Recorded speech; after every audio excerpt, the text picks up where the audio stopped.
जय श्री राधे कृष्णा साथियों। मैं भी कृष्णा ज्ञान सहारा चैनल में आपका स्वागत करती हूँ। कैसे हैं आप? आपके अच्छे स्वास्थ्य और सुखद जीवन की मंगल कामना करती हूँ। आपके अपने इष्ट देवों को कोटि कोटि नमन करते हुए, बड़ों को प्रणाम करते हुए वीडियो प्रारंभ करते हैं। साथियों, आज बात करेंगे पैसा पैसे को खींचता है, धन ही धन को खींचता है, यानी कि धनवान व्यक्ति और अधिक धनवान होता जाता है और निर्धन व्यक्ति और अधिक निर्धन हो जाता है। ऐसा क्यों? क्या इसके पीछे कुछ हमारे द्वारा किए गए ही ऐसे कार्य हैं जो अनजाने में हम करते हैं और उनका परिणाम हम भुगतते हैं और हमें पता नहीं चलता कि हमारे साथ क्या हो रहा है।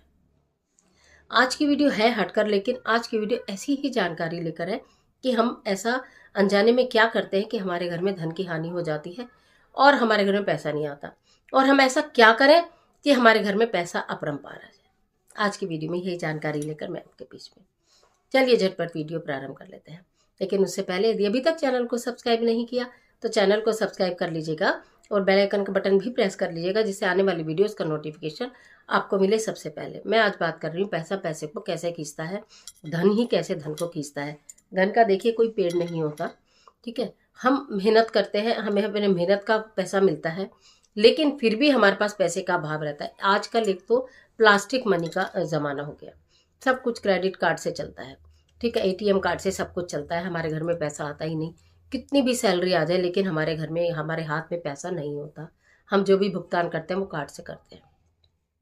पहले समय में ऐसे होता था, जो व्यक्ति कमाता था वो लाकर घर की महिला को, जो भी मुख्य महिला होती थी घर में, बेटा है तो माँ को देता था, पति है तो पत्नी को, जो भी घर की बड़ी महिला होती थी उसके हाथ में लाकर पैसे देते थे।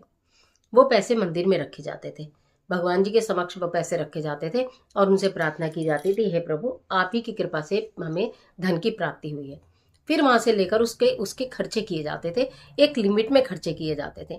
हर खर्चे का हिसाब होता था कि कितने पैसे हमें किस चीज पर व्यय करने हैं। अब वो समय चला गया, अब क्या हो गया कि प्लास्टिक मनी आ गई, यानी कि क्रेडिट कार्ड पॉकेट में। हमें यही नहीं पता हम कब कहाँ खर्चा कर रहे हैं, कितना कर रहे हैं। कोई धार्मिक कार्यों पे खर्च हो रहा है कि नहीं हो रहा है, कोई भगवान के निमित्त हो रहा है कि नहीं हो रहा, किसी जरूरतमंद को हम कुछ दे रहे हैं, क्योंकि हमारे हाथ में जरूरतमंद को देने के लिए कुछ होता ही नहीं है।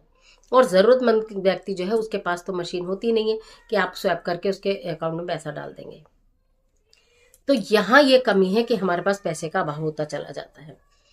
पैसे को अपनी ओर आकर्षित करने के लिए, यानी कि पैसा पैसे को खींचे और आपके पास बहुत सारा पैसा है, तो सबसे पहले एक कार्य करिए कि चाहे अकाउंट में पैसे आते हैं, टेक्नोलॉजी का ज़माना है, हमें भी मालूम है अकाउंट में पैसे आते हैं। जिस दिन आपको सैलरी मिले उसी दिन अकाउंट से कुछ पैसे ज़रूर निकालिए, कुछ पैसे ज़रूर निकालिए। घर में अगर आपकी माँ है तो माँ को ला के दीजिए, पत्नी है तो पत्नी को ला कर दीजिए, और उनके हाथ में रखने के बाद भगवान से प्रार्थना कीजिए। भगवान के समक्ष उन पैसों को, आपकी पत्नी जो आपके घर की महिला है, बड़ी महिला है, बुजुर्ग महिला है, कोई भी है, वो वहाँ भगवान जी के समक्ष वो पैसों को रखेंगी। उसके बाद कुछ पैसा, आपकी कमाई का कुछ भी अंश, आधा % या एक फिक्स कर लो, जितनी भी आपकी कमाई है। अगर आपको 1 लाख रुपए महीना कमाई है तो आप यही सोच लो 500 रुपये निकालने हैं, ठीक है। अगर आपकी 50,000 है तो आप सोच लो कि मुझे 100 रुपये निकालने हैं, जितने भी निकालने हैं, यानी कि चाहे आप 5 ही रुपया निकालो, उसमें से निकाल दो। फिर देखिए धन में कैसे बढ़ोतरी होती है। इसी के साथ साथ आप एक कार्य करना शुरू करो, आप अपने पर्स में, अपने वॉलेट में थोड़ा सा पैसा ज़रूर रखो। जब आपके पर्स में या वॉलेट में पैसा नहीं होता, खाली प्लास्टिक के कार्ड होते हैं, तब आपके पास पैसा कैसे खींचेगा? लक्ष्मी माता पैसा कैसे और देंगी आपको? पैसा कैसे पैसे को अट्रैक्ट करेगा? नहीं कर पाता है। इसीलिए बहुत अधिक कमाने के बाद भी बच्चों के हाथ में कुछ नहीं होता। वो कहते हैं कुछ बचता ही नहीं, क्योंकि उन्हें कुछ पता ही नहीं। तो थोड़ी सी व्यवस्था बनानी पड़ेगी घर की महिलाएं भी, हालांकि आजकल की बच्चियां भी यही सब कर रही हैं, तो कैसे गृहस्थी चलेगी नहीं मालूम है। तो आपको क्या करना है, प्रतिदिन, और कुछ करें ना करें, आप अपने पत्नी को, बहन को, माँ को, किसी को भी कुछ पैसे दे के छोड़ें। हर दिन 1 रुपया अपने घर के मंदिर में चढ़ाएं। हर दिन 1 रुपया घर के मंदिर में आप कहीं भी रखना शुरू कर दिए, प्रभु के चरणों में रख ले। कोई डिब्बी बना लो, कोई डिब्बा बना लो, कोई बॉक्स बना लो, कोई कटोरी ले लो, कोई टोकरी छोटी सी रख लो, कुछ भी रख लो। प्रतिदिन 1 रुपये का सिक्का उसमें रखना। बच्चे पूछते हैं क्या हम एक दिन में ही सारे पैसे नहीं रख सकते? क्या हम महीने में एक ही बार 30 रुपये नहीं रख सकते? क्या आप पूरे महीने का एक साथ खा सकते हो? क्या आप पूरे महीने के कपड़े एक साथ पहन सकते हो? क्या आप पूरे महीने का ट्रैवल एक साथ कर सकते हो? नहीं कर सकते। किसी व्यक्ति के घर में जितनी भी सामान की नीड है, पूरे महीने की जितनी भी नीड है, क्या वो सारा राशन एक दिन में यूज हो सकता है? नहीं हो सकता। बात के पीछे के लॉजिक को समझिए। तो आप प्रतिदिन 1 रुपया, सिर्फ 1 ही रुपया आप प्रतिदिन रखना शुरू करिए घर के मंदिर में। और जब अमावस्या तिथि आए, जब अमावस्या तिथि, हर महीने आएगी अमावस्या तिथि, तब उन पैसों को ले लीजिए। 1 रुपया उसमें छोड़कर, अगर 30 का महीना है तो 29 रुपये ले लीजिए, 31 का महीना है तो 30 रुपये ले लीजिए। 1 रुपया उसमें छोड़कर किसी ज़रूरतमंद को दे दीजिए, किसी मंदिर के दान पात्र में डाल दीजिए, उसका कुछ सामान खरीद कर किसी ज़रूरतमंद को दे दीजिए। उस 30 रुपये में और पैसे मिलाकर सामान खरीद कर दे दीजिए, नहीं तो वो एज इट इज़ दान पात्र में डाल दीजिए। जब आप इस तरह से करना शुरू करेंगे तो आपके घर में देखना बरकत होगी। आपको लगेगा चुंबक लग गई है। वो 1 रुपया जो आपने कटोरी में रखा है, वापस अपने मंदिर में रोक लिया है, वो 1 रुपया एक बार रोका, हर महीने 1-1 रुपया उसमें बचता रहेगा। 2 हो जाएंगे, 4 हो जाएंगे। वो पैसा पैसे को अट्रैक्ट करेगा, वो पैसा पैसे को खींचेगा, वो पैसा आपके घर में इतना धन लाएगा कि आप हैरान हो जाएंगे।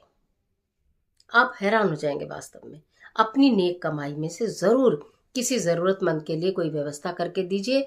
कुछ साधु संतों के लिए कोई व्यवस्था कर दीजिए अगर ऐसा नहीं है, नहीं तो मंदिर के दान पात्र में डाल दीजिए। आपको लगता है कि मंदिर का दान पात्र में खुलेगा तो या तो भंडारे में पैसा काम आएगा या तो मंदिर की किसी ज़रूरत में पैसा काम आ जाएगा। तो वो आपकी नेक कमाई का कुछ हिस्सा वहां पहुंच जाएगा किसी ना किसी तरह।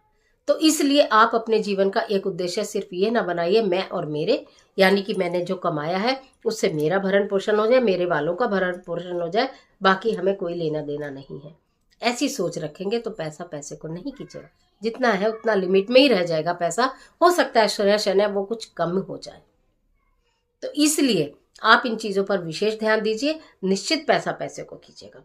प्लास्टिक मनी कमाने वाले जितने भी हैं, जिसके भी अकाउंट में पैसा आता है, तो 1 तारीख को आता हो, 15 को आता हो, 20 को आता हो, 5 को आता हो, 10 को आता हो, जिस भी तारीख को पैसा आता है, आपके पास मोबाइल में मैसेज आया कि आपके अकाउंट में पैसा आ गया, उस दिन या अगले दिन बैंक से कुछ पैसे निकाल के लाइए खुशी खुशी। जैसे पहले के लोग ना बड़े खुश होकर आते थे, घर वाले, बच्चे और बड़े सब इंतजार करते थे कि आज तो सैलरी मिलेगी, आज घर में पैसा आएगा। जिसको सैलरी मिलती थी तो वो घर से में आने से पहले बाजार से कुछ ना कुछ खरीद के लाता था, कुछ फल लाता था, कोई मिठाई लाता था, या कोई घर में छोटे बच्चे उनके लिए टॉफी बिस्किट ले आते थे, कुछ ना कुछ लेके आते थे। और घर में से जो अपनी कमाई होती थी पॉकेट से निकाल कर घर की बड़ी महिला के हाथ में रख देते थे। मैं क्या ही बोलूँ आपको, इतनी बरकत होती थी, इतनी बरकत होती थी। एक कमाने वाला होता था, 20-20 लोग खा लेते थे, कमी नहीं पड़ती थी। अब पूरा घर कमाता है फिर भी पैसा नहीं बचता। विचार कीजिए। तो इसलिए अगर पैसा पैसे को खींचता है, आप इस बात को सार्थक करना चाहते हैं, आपके घर में धन बढ़ाना चाहते हैं, तो ये विधि अपना लीजिए। अपने बच्चों से भी बोलो, बेटा कोई बात नहीं, अकाउंट में पैसा आता है, जिस दिन मैसेज आए उससे अगले दिन थोड़े से पैसे निकालो, घर के मंदिर में रखो, और फिर उसमें से कुछ पैसा अपने घर के मंदिर में रखो, जरूरतमंद को दो, बाकी पैसा अपने यूज में, चाहे उसमें से 1000 रुपया ही निकाल के लाए वो अकाउंट में से।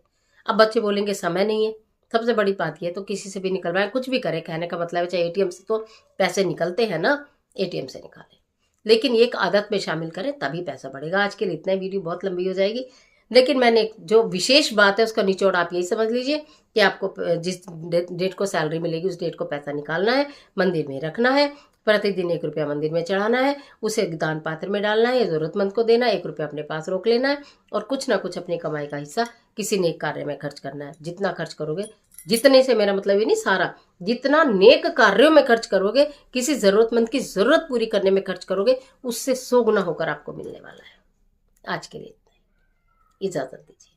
आशा करती हूँ वीडियो आपके लिए बहुत उपयोगी साबित होगी। मिलती हुई एक और जबरदस्त वीडियो के साथ, तब तक हंसते रहिए, मुस्कुराते रहिए, अपनों और अपने अपनों का ख्याल कीजिए। वीडियो अच्छी लगे तो लाइक कीजिए, जितना चाहे अपने फ्रेंड के साथ शेयर कीजिए, और कमेंट बॉक्स में जय माँ लक्ष्मी लिखना बिल्कुल मत भूलिए। ईश्वर आपकी मदद